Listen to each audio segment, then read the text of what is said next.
সবাইকে আসসালামু আলাইকুম। Welcome back to my channel. তৃতীয় শ্রেণীর শিক্ষার্থী বন্ধুরা, আশা করি তোমরা সবাই ভালো আছো। তোমাদের হাতের কাছে যদি ইংরেজি বইটি থাকে তাহলে সেটি বের করে ফেলো ঝটপট। আজকে তোমাদের ইংরেজি বইয়ের ইউনিট 6 থেকে ক্লিনলিনেস নিয়ে আমি একটু আলোচনা করব। হ্যাঁ, ক্লিনলিনেস মানে কি? পরিষ্কার পরিচ্ছন্নতা। হ্যাঁ, তাহলে পরিষ্কার পরিচ্ছন্নতা আমাদের সুস্থ থাকার জন্য পরিষ্কার পরিচ্ছন্ন থাকা কিন্তু খুবই গুরুত্বপূর্ণ। এই পরিষ্কার পরিচ্ছন্ন থাকার জন্য আমরা কিছু কিছু ভালো অভ্যাস গড়ে তুলতে পারি। হ্যাঁ, গুড হ্যাবিটস। সেই ভালো অভ্যাসগুলো কি কি আমরা একটু দেখে নিই। হ্যাঁ, দেখো, এই এই ছবি দেখে কি বুঝতে পারছো? এটা স্কুল ড্রেস, এটা একটা ফ্রক, এটা শার্ট, এটা প্যান্ট। এবং এই কাপড়গুলো দেখে কি বোঝা যাচ্ছে? এগুলো সবগুলো ক্লিন। হ্যাঁ, ক্লথস মানে কি? জামা কাপড় সবগুলো কি ক্লিন ক্লথস। হ্যাঁ, তাহলে তোমরা যখন স্কুলে যাবে তখন পরিষ্কার পরিচ্ছন্ন পোশাক পরিধান করবে, এবং অন্যান্য সময় যখন তোমরা বাইরে যাবে, কোথাও যাবে বা বাসাতে থাকবে, তখনও তোমরা পরিষ্কার পরিচ্ছন্ন কাপড় পরিধান করবে। হ্যাঁ, এরপরে দেখো, এই যে খেলাধুলা, হ্যাঁ, প্লেয়িং। সুস্থ থাকার জন্য প্লেয়িং মানে এই খেলাধুলার অভ্যাসটা কিন্তু খুব ভালো একটি অভ্যাস। তোমরা লেখাপড়ার পাশাপাশি যখন তোমরা সময় পাবে অবশ্যই খেলাধুলা করবে। আরেকটি বিষয় দেখো, তোমরা স্কুলে যাও বা যেখানে যাও, তোমরা বিভিন্ন রকম স্কুল ড্রেসের সাথে স্কুলের জুতা পরো বা অন্য রকম শু পরো। তো যেটাই পরো না কেন, এই শুটাও কিন্তু তোমাদের ক্লিন রাখতে হবে। হ্যাঁ, এরপরে দেখো, এই যে কি, এটা আমাদের হাতের ছবি। হ্যাঁ, এই হাতের আঙ্গুল আছে, তার সাথে নখ আছে, ফিঙ্গার নেইলস মানে কি? নখ। তাহলে সুস্থ থাকার জন্য আমাদের কি করতে হবে? নিয়মিতভাবে নখ কাটতে হবে, যাতে করে নখের ভিতরে কোনো ময়লা না জমে। হ্যাঁ, নখ বড় থাকলে কিন্তু সেই নখের ভিতরে অনেক রকম ময়লা জমবে এবং সেই রোগ জীবাণু জন্মাবে। সেগুলো কিন্তু কি খাবারের সাথে আমাদের পেটের ভিতরে চলে যাবে। হ্যাঁ, তখন আমরা অসুস্থ হয়ে পড়বো।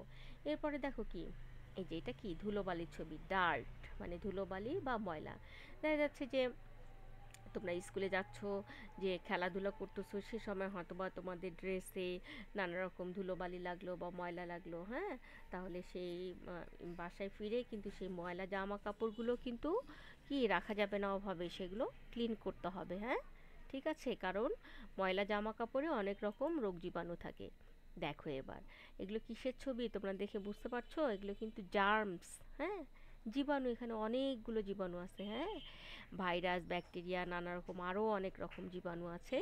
এই জীবাণুগুলো কিন্তু আমরা একটাও খালি চোখে দেখতে পাই না। হ্যাঁ, এইগুলো সব অণুবীক্ষণ যন্ত্র দিয়ে এই ছবিগুলো তোলা। হ্যাঁ, দেখা যাচ্ছে যে আমরা যখন হাত ধুই না, দেখা যাচ্ছে আমাদের হাতে, পোশাকে, বিভিন্ন জায়গায় দেখা যাচ্ছে যে অনেক রকম এই জীবাণুগুলো থাকতে পারে। কাজেই সেই সব সময় আমাদের হাত পরিষ্কার পরিচ্ছন্ন রাখতে হবে। হ্যাঁ, জীবাণুগুলো কিন্তু খালি চোখে দেখা যায় না। এটা দেখো, এটা সবাই চিনতে পারছো তোমরা। সোপ মানে কি? সাবান। হ্যাঁ, ঠিক আছে, তাহলে আমরা যখন বাইরে যাব, তোমরা যখন স্কুলে যাবে, স্কুল থেকে বাসায় ফিরবে, খেলাধুলা করবে, বাসায় ফিরবে, বাসায় ফেরার পরে কি তোমাদের ড্রেস পরিষ্কার পরিচ্ছন্ন করতে হবে, এবং সাথে সাথে কি করতে হবে? সাবান দিয়ে বা হ্যান্ড ওয়াশ দিয়ে খুব ভালোভাবে কিন্তু হাত পরিষ্কার করতে হবে। না হলে কি হবে? ওই যে তোমাদের জামা কাপড়ে যে ময়লাগুলো লেগে থাকবে, ধুলোবালি লেগে থাকবে, বা তোমাদের হাতে যে রোগ জার্মসগুলো সব আছে, আমি যে ছবি দেখালাম, সেই জার্মসগুলো কিন্তু তোমাদের হাতে, শরীরে, কাপড় চোপড়ে লেগে থাকবে।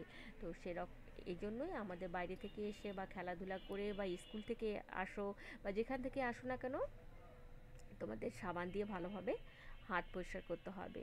শুধু সাবান না, হ্যান্ড ওয়াশ দিয়েও হাত পরিষ্কার করতে পারো। হ্যাঁ, ওয়াশিং হ্যান্ডস মানে কি? হাত ধোয়া। হ্যাঁ, এরপরে আরেকটি অভ্যাস দেখো, আমরা কিন্তু অনেক সময় কি করি? হ্যাঁ, গুরুত্ব দিই না। দেখা যাচ্ছে যে ক্লাস করছো তোমরা, যে চোখ চুলকাচ্ছে, তোমরা ওভাবে হাতটা চোখে দিয়ে দিলে, হ্যাঁ, আঙ্গুল দিয়ে চোখ চুলকায় ফেললে। কিন্তু এটা করা যাবে না, কারণ হাতে অনেক রকম জীবাণু কিন্তু লেগে থাকেই, আমরা একটু আগেই ছবিতে দেখলাম। হ্যাঁ, কাজেই চোখ কিন্তু আমাদের শরীরের গুরুত্বপূর্ণ একটি অঙ্গ। হ্যাঁ, এ কারণে আমাদের অপরিষ্কার হাত বা ময়লা হাত বা হাত না ধুয়েই আমরা সেই হাতটা চোখে দিব না। তাহলে আমাদের হয় হাত আমরা পরিষ্কার করব, করে তারপরে আমরা চোখ চুলকাবো বা চোখে হাত দেবো বা দেখবো চোখে কিছু হলো কিনা, অথবা পরিষ্কার সুতি কাপড় বা টিস্যু দিয়ে আমরা চোখ পরিষ্কার করব, বা আমরা সেদিকে খেয়াল করব। হ্যাঁ, ঠিক আছে। তাহলে দেখো, আজকে তো আমরা দেখলাম যে কয়টি অভ্যাস, গুড হ্যাবিটস পালন করে আমরা পরিষ্কার পরিচ্ছন্ন থাকতে পারি। এখন তোমাদের কাছে বই থাকলে তোমরা 84 পেজ বের করে ফেলো। এখানে কি একটা ছোট্ট ছেলে নুসাইর, ওর কথা লেখা আছে। হ্যাঁ, তোমরা বইটি বের করে ফেলো, আমার সাথে সাথে তোমরা একটু দেখো। দেখো, little boy Nusair loves to play with his friends. হ্যাঁ, মানে কি ছোট ছেলে নুসাইর তার বন্ধুদের সাথে খেলতে ভালোবাসে। He enjoys playing in the field. কি হি এনজয়েস মানে কি সে উপভোগ করে, আনন্দ পায়। প্লেয়িং ইন দ্য ফিল্ড মানে মাঠে খেলা করতে সে আনন্দ পায়। সামটাইমস মানে কি মাঝে মাঝে। He comes back home with dirty clothes and shoes.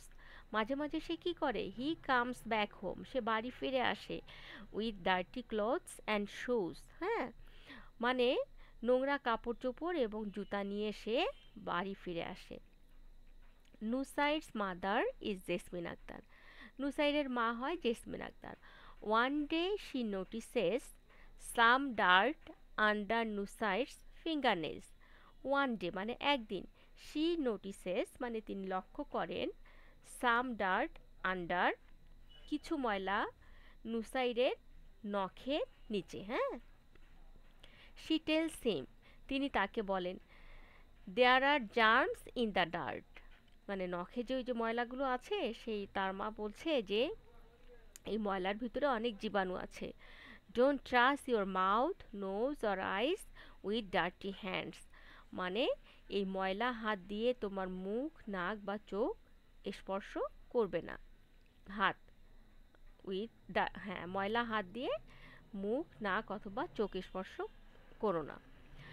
Dirt can make you sick. হ্যাঁ, এই ময়লা তোমাকে অসুস্থ করতে পারে। So wash your hands properly to clean the germs. তাই ওয়াশ ইউর হ্যান্ডস তোমার হাত ধো, প্রপারলি মানে কি সঠিকভাবে, টু ক্লিন দ্য জার্মস এই জীবাণু পরিষ্কার করার জন্য তোমার হাত সঠিকভাবে ধো।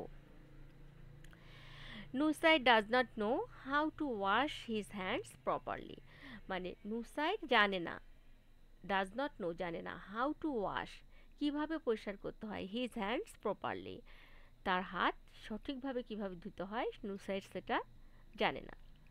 হিজ মাদার শোস হিম তার মা তাকে দেখিয়ে দেয়, শোস হিম মানে তাকে দেখিয়ে দেয়, হাউ টু ক্লিন হ্যান্ডস কিভাবে হাত পরিষ্কার করতে হয়, উইথ সোপ অ্যান্ড ওয়াটার সাবান এবং পানি দিয়ে কিভাবে হাত পরিষ্কার করতে হয় তার মা তাকে দেখিয়ে দেন। শি দেন টেলস নুসাইড তিনি তারপর নুসাইরকে বলেন, always wash your hands before eating and after playing. নুসাইরের মা নুসাইরকে বলে অলওয়েজ মানে সর্বদা তোমার হাত ধো, before eating and after playing খাওয়ার আগে এবং খেলাধুলার পরে। From that day Nusair never forgets to wash his hands regularly. From that day মানে সেদিন থেকেই, নুসাই নেভার ফরগেটস নুসাই কখনো ভুলে না, to wash his hands regularly নিয়মিতভাবে তার হাত ধোয়া কখনো ভুলে না। This good habit makes him healthy এই ভালো অভ্যাসটি তাকে সুস্থ করে। ঠিক আছে, তাহলে এটা তোমরা একটু বাসায় পড়ে নেবে, রিডিং পড়ে ভালোভাবে, এটা খুবই সহজ, একটু দেখে নেবে তোমরা। আর এরপরে দেখো পরের পেজে ট্রু ফলস দেয়া আছে, সেগুলো একটু তোমরা করে নেবে। আর এই পার্ট 6 ইউনিট 6-এর পরের পার্টটি নিয়ে আমি আর একদিন তোমাদের সাথে বসবো। ঠিক আছে, তাহলে এই ছিল আজকের ভিডিও। তোমাদের যদি কোনো সমস্যা থাকে বা তোমাদের আরও কিছু জানার থাকে তোমরা অবশ্যই আমাকে কমেন্ট সেকশনে জানিয়ে দেবে, সেই অনুযায়ী আমি তোমাদের ভিডিও দেওয়ার চেষ্টা করব। আমার চ্যানেলটি ভালো লাগলে সবাই সাবস্ক্রাইব করবেন এবং আমাকে পাশে রাখবেন। ধন্যবাদ।